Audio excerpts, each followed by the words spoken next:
Bonjour à toutes et tous. Je suis un peu impressionnée, puis je suis très honorée aussi de la proposition que m'a faite Culture Co d'intervenir ce matin. Donc je vais vous parler en effet de cet anti-manuel de projet de territoire dont le sous-titre est Processus déconvenu et réjouissance, édité par les excellentes éditions de la Tribu. En fait, je vais vous raconter le prisme qu'on a pris pour raconter notre méthode de travail. C'est en particulier un projet qu'on a mené sur la ville de Libourne, qui est une ville en Gironde, une ville de 24 000 habitants à peu près, qu'on a mené pendant 3 ans. La première chose que je voudrais dire pour me présenter un petit peu, c'est que donc en effet je suis autrice et metteur en scène de quelque chose que j'aime pas bien appeler compagnie de théâtre parce que je trouve pas vraiment qu'on soit une compagnie, mais bref, qui s'appelle De chair et d'os. Et c'est pareil, autrice et metteur en scène, c'est le mot que j'ai trouvé pour essayer de raconter ce que je fais, mais j'ai un peu du mal à le préciser, et en fait ça me va bien ce flou de pas forcément savoir exactement dire.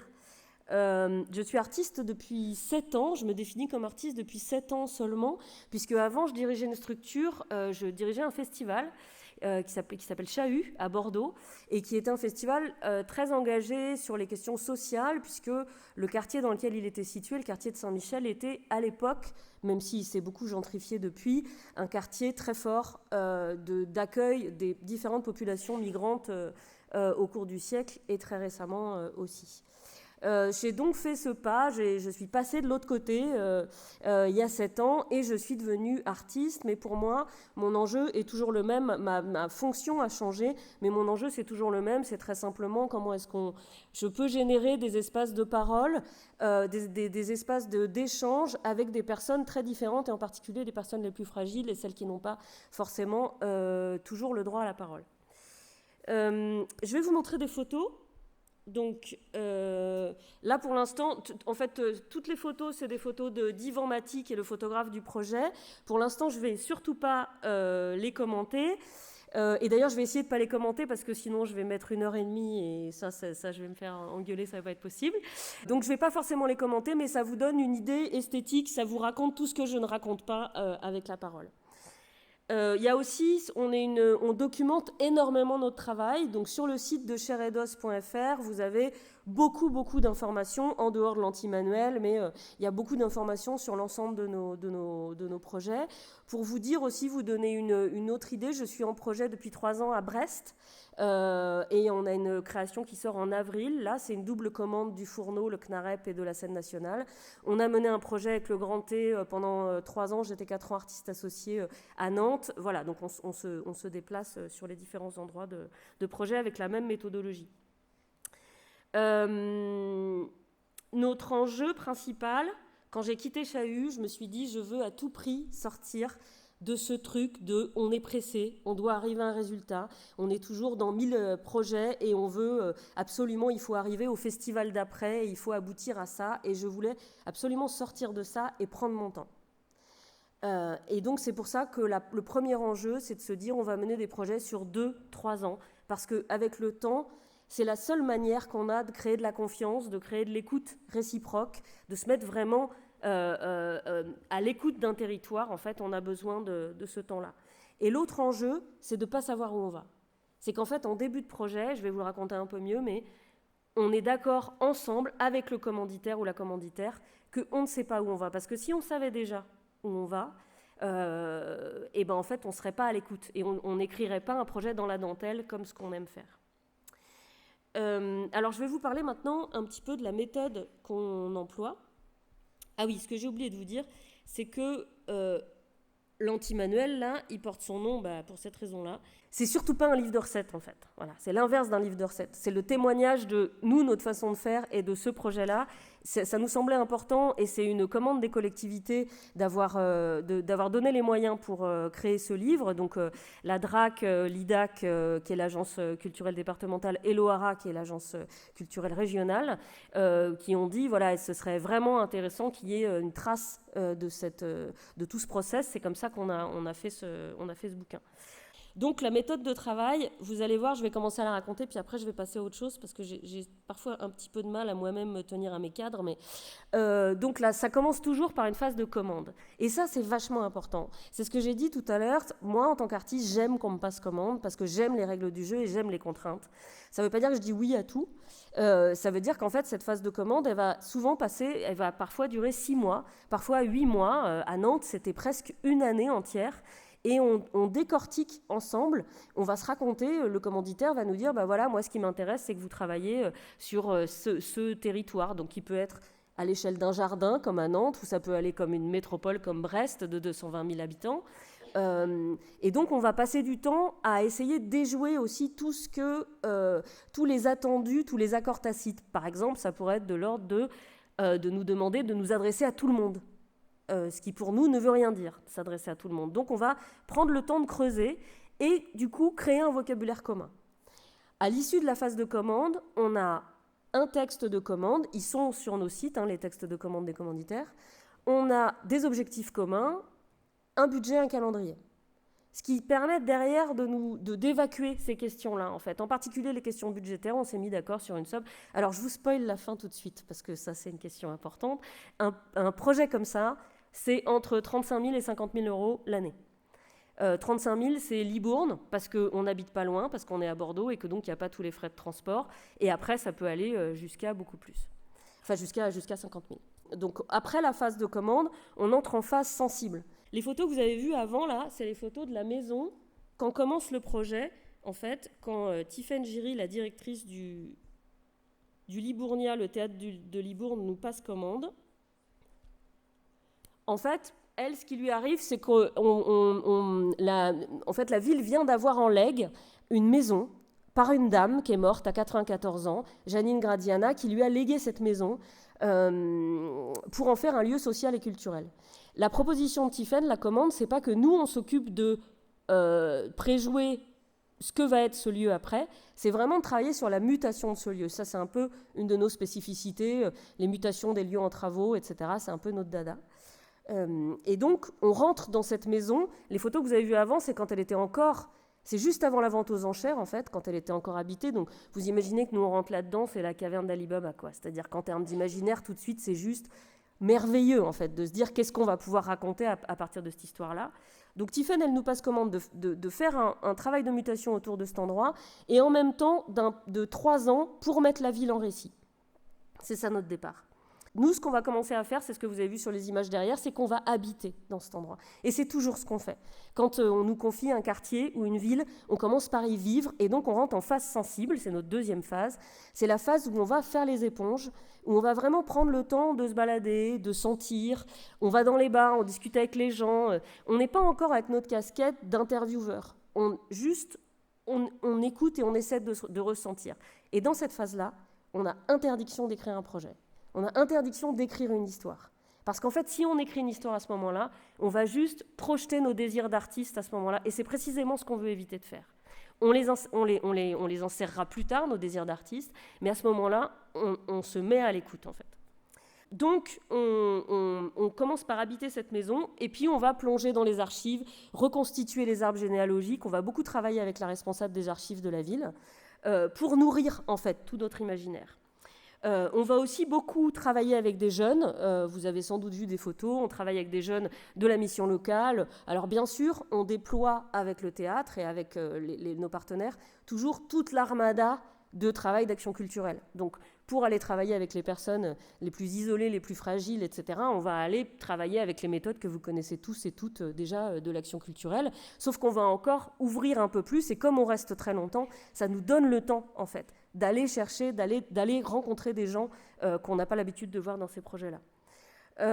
On en fait 2 créations à la fin de l'année. Les Murs, qui est un puzzle épistolaire, où en fait, les gens vont se promener, ils rentrent à 1/4 d'heure de distance, chacun à l'intérieur de la maison, et ils vont trouver des lettres, puisqu'on a construit une énorme fiction à partir de tout ce dont on s'est nourri, Et donc ils vont tomber sur des lettres qui leur racontent une histoire qui est un peu un soap opéra sur cette histoire italienne d'une famille arrivée immigrante au 19e siècle dans la ville de Libourne, qui a construit une cimenterie, qui a construit un empire.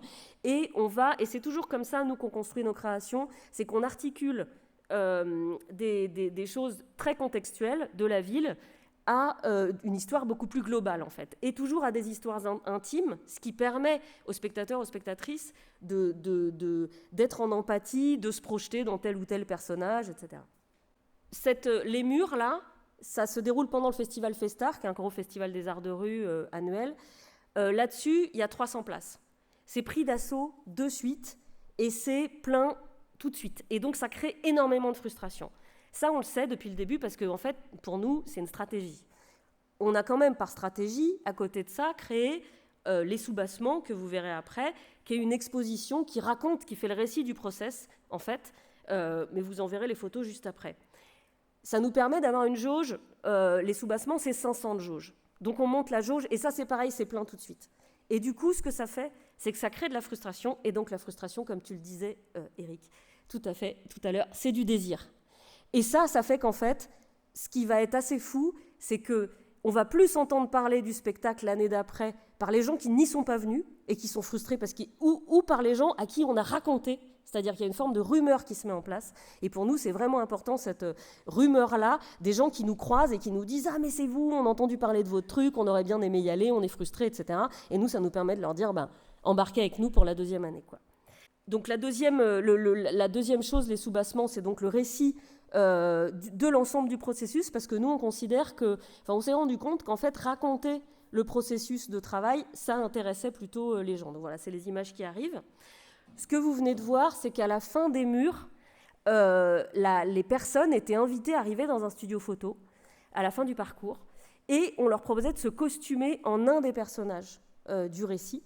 Il y avait tous les costumes et on les prenait en photo. Cette photo par un photographe, Yvan Maty, toujours le même, qui est un photographe de mode et d'architecture, c'est pour ça qu'on l'avait choisi. Et en fait, il recevait par la poste, après ces images-là, les gens, il ne les avait pas tout de suite. Et ce qui nous a permis de commencer la deuxième année par une exposition. L'ouverture de saison du théâtre, à la rentrée d'après, de la deuxième année, elle se fait autour de cette expo. Donc on expose tous les portraits de tous les habitants qui se sont costumés. Et ça donne évidemment l'occasion de trucs assez rigolos, puisque tout le monde cherche son voisin, sa voisine, etc. Et on en profite aussi pour tout le texte, toutes les lettres, là, toute la fiction qu'on a écrite, on les lègue aux archives de la ville. Et ça, pour nous, c'est un truc hyper important. Lors d'une cérémonie, on remet à l'élu culture... et en fait, la fiction rentre dans les archives de la ville. Première année, on était sur une maison, donc sur l'intime, la famille, vraiment des rapports très, très, très, très intimes et des relations très, très précises, le cercle proche. Deuxième année, on se dit maintenant, on va s'intéresser à comment les gens vivent ensemble à Libourne. Donc on monte de focus et on rentre sur le centre-ville, qui est à ce moment-là, puisque depuis c'est plus le cas, mais un centre-ville plutôt en déshérence avec plein de vitrines vides. Donc on se dit, on va s'installer vivre dans ces vitrines. Et donc on met en place toute une scénographie où en fait la rue de la centrale est notre couloir de notre maison. Et dans une vitrine, on a notre chambre, dans une autre, on a notre salon, etc. Et tout est monochrome, c'est-à-dire que donc on se lave les dents à vue, on vit à vue en fait pendant toutes les périodes de résidence, ce qui plaît plus ou moins, en particulier aux commerçants autour qui eux s'attendaient à une animation de Noël pour faire vendre un petit peu les choses. Donc ça fait partie des choses. Parce que là, je ne vais pas vous raconter tous les écueils, mais par contre, c'est vraiment ce qu'on a essayé de creuser dans l'anti-manuel. Donc oui, tout est monochrome et en fait, la règle du jeu, c'est qu'on doit se changer nous et être habillé de la couleur de la pièce à chaque fois qu'on y rentre. Et entre les deux, dans le couloir, on est habillé comme ça là en peignoir et en talons dorés. Donc moi et mon collègue Jonathan Macias. Bon, ça c'est un vœu pieux, c'est-à-dire ça fait partie des choses qu'on abandonne assez vite parce que c'est infaisable en fait de passer la journée à se changer. Et donc on abandonne ça. Et donc c'est une année où on va passer énormément de temps à faire beaucoup, parce que j'en arrive à ma deuxième phase que je n'ai pas racontée. Deuxième phase du projet, c'était le cas pour la première année, c'est le même process à chaque fois, c'est la phase documentaire. Donc c'est le moment où on sort de la phase sensible et on va vraiment lire tout ce qu'on peut de démographique, de sociologique, d'économique. On va lire tous les plans d'urbanisme pour la ville et on va rentrer, on va faire beaucoup d'interviews. Je pense que là, on fait 40 interviews sur la ville de Libourne, donc avec des commerçants, des habitants, on va rencontrer plein de gens différents, mais aussi sur les thématiques qu'on a envie de creuser. Par exemple, Libourne est à côté de Saint-Émilion, c'est un endroit où il y a ce qu'on appelle le croissant de la pauvreté, c'est-à-dire que voisine une pauvreté très importante, plus importante qu'ailleurs en France, enfin que dans d'autres endroits ailleurs en France, pour les ouvriers agricoles, que voisine bien sûr un coût incroyable des terrains de la vigne. Voilà, donc c'est une des spécificités, donc ça on va creuser ça. Les pesticides liés à ce que produit la vigne, etc. C'est-à-dire à nouveau on rajoute toujours des sujets de société beaucoup plus larges à l'histoire qu'on raconte. On travaille, et ça c'est encore la chose géniale du travail de 3 ans, c'est que là on s'engage avec une classe de terminale d'art plastique et une classe de CAP service et cuisine, et on sait qu'on va bosser ensemble pendant 2 ans. Et ça, enfin une classe de première, pardon, et ça c'est vraiment génial parce que c'est pareil, ça nous permet de développer de la confiance, du relationnel de manière extrêmement profonde, ne serait-ce que parce qu'on sait qu'on est ensemble l'année d'après, et qu'on va se retrouver en fait. Il y a quelque chose d'un ancrage vraiment. Donc c'est eux que vous voyez là en train de saluer, les CAP service et cuisine, puisque donc à la fin de la deuxième année, on fait 3 formes. La première, c'est celle que vous avez vue avant, c'est ce qu'on appelle du cinéma muet, et donc on rassemble le public, il y a à peu près 300 personnes, qui regardent dans une vitrine des scènes se jouer.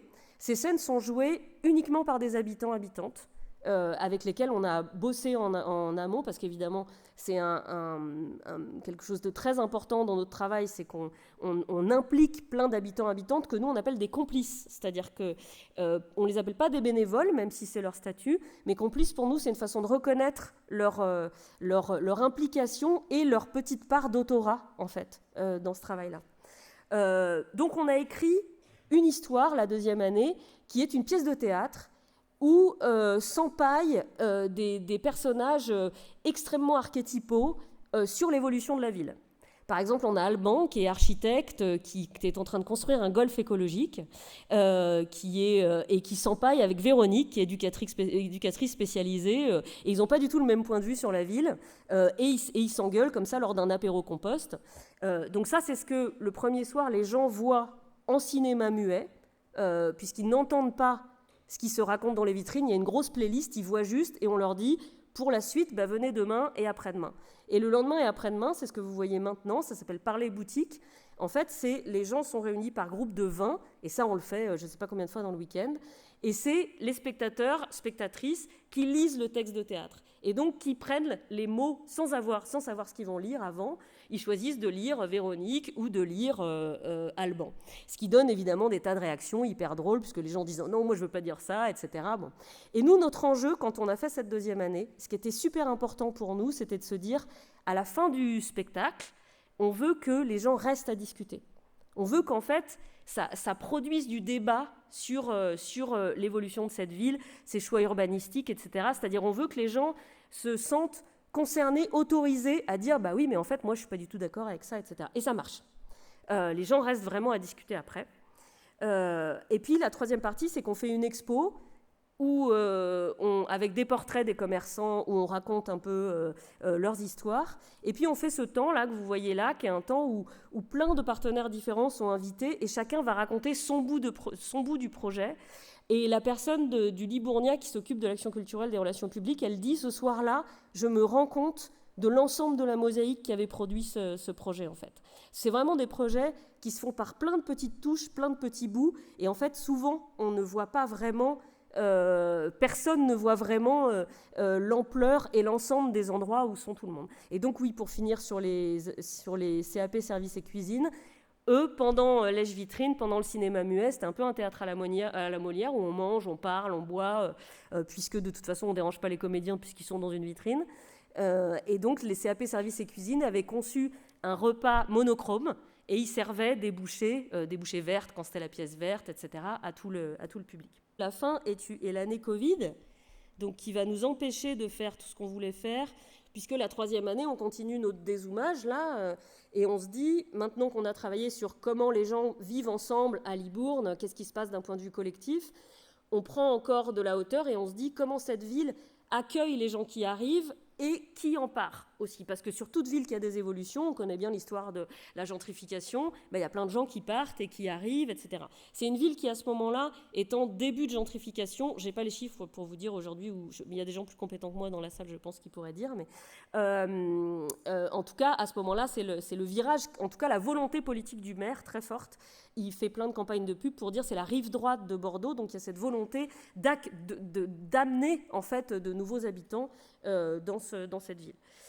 Donc je termine, dernière année, tout ce qu'on voulait faire sur le fleuve, ça saute. On était pourtant très excités, je vous le dis, on devait faire une croisière sur la Garonne, de chez nous, Bordeaux, jusqu'à Libourne, et boire des cocktails trop sucrés et pas assez alcoolisés, et voir ce que ça racontait d'être chez nous en croisière. Le croisiériste avait accepté de faire un partenariat pour qu'on regarde, en fait, nous, cette arrivée, cette chose-là de la croisière. Bon, ça a été annulé. Donc, en fait, on fait autre chose. Tiens, on va s'arrêter 2 secondes là, parce que c'est très clair. Du coup, on est aussi obligé de se rapatrier dans le théâtre, alors qu'on avait écrit un truc complètement différent. Bref, et c'est toujours l'enjeu de ces projets-là, c'est qu'on est en réécriture permanente, en adaptation permanente par rapport au contexte. Et donc, on conçoit cette tablette-là que vous voyez, qui fait plus de 300 mètres de long et qui court dans tout le théâtre. Et dans tout le théâtre, sauf à l'endroit de la salle, c'est-à-dire là où les gens ont l'habitude d'aller, c'est le seul endroit où on ne va pas. Et en fait, sur cette tablette sont exposés les 100 objets, les 300 objets du projet. On a fait un inventaire des 300 objets importants, et quand les gens, donc, ils sont disposés 1 mètre par 1 mètre, et à ces objets sont affiliés un récit, une petite histoire. Et on dit aux gens, quand ils arrivent, au public, pareil, ils y vont un par un, et on leur dit, ici, il y a un objet pour toi. Il y a un objet qui t'attend. Et quand tu le vois, tu le prends. Et quand ils arrivent à la fin du process, ils arrivent devant les archives. Là, il y a tout le service des archives, enfin bon, elles sont 3, tout le service des archives, mais quand même, qui est là pour recueillir leurs paroles. Et parce que les gens répondent à pourquoi ils ont pris cet objet et qu'est-ce qu'ils ont à dire à la ville. C'est ce qui va être donné aux archives, à nouveau, en fin de projet, que le maire pourra les consulter s'il le souhaite. On ne sait toujours pas s'il l'a fait ou pas, tous ces avis des habitants. Et puis, il ne reste que la silhouette de l'objet. Ce qui signifie qu'en fait, la première personne qui rentre, elle a devant elle 300 objets. La dernière personne qui rentre, elle a devant elle que des silhouettes, que des mots des autres et un seul objet pour elle. On a été hyper surpris parce qu'on s'est rendu compte qu'en fait, les gens étaient hyper intéressés par les deux. C'est-à-dire que les gens, nous, on croyait qu'ils allaient mettre 1 heure à faire le parcours, et en fait, ils ont mis certains 2 heures, donc on se faisait engueuler. Et puis, dernière chose, bon, il y a plein de choses que je ne vous raconte pas, mais il y avait aussi dans ce parcours des mémoires vivantes. Donc ça, c'est le bureau des archives, c'est Marion. Donc des habitants, des habitantes qui racontaient un bout de leur histoire avec Libourne, donc ça, c'est tout un travail d'atelier qu'on fait avec eux et elles, pour raconter leur point de vue sur la ville. Et on avait bossé avec plein de jeunes de la mission locale aussi cette année-là. À la fin, il y a toujours une phase de trace dans ces projets. Donc, si je refais la méthode, phase de commande, phase sensible, phase documentaire, après phase de création, où on invite plein de gens à venir bosser avec nous, phase d'activation, c'est la phase de spectacle, et puis phase de trace. Là, il se trouve que, comme je le disais tout à l'heure, on a eu un soutien des collectivités important pour faire ce bouquin. Ce n'est pas toujours un truc aussi gros, mais il y a toujours quelque chose qui va témoigner, aussi parce que ce sont des projets très invisibles sur leur process, et c'est important de pouvoir témoigner et d'en garder souvenir aussi pour l'ensemble des participants-participantes. Merci.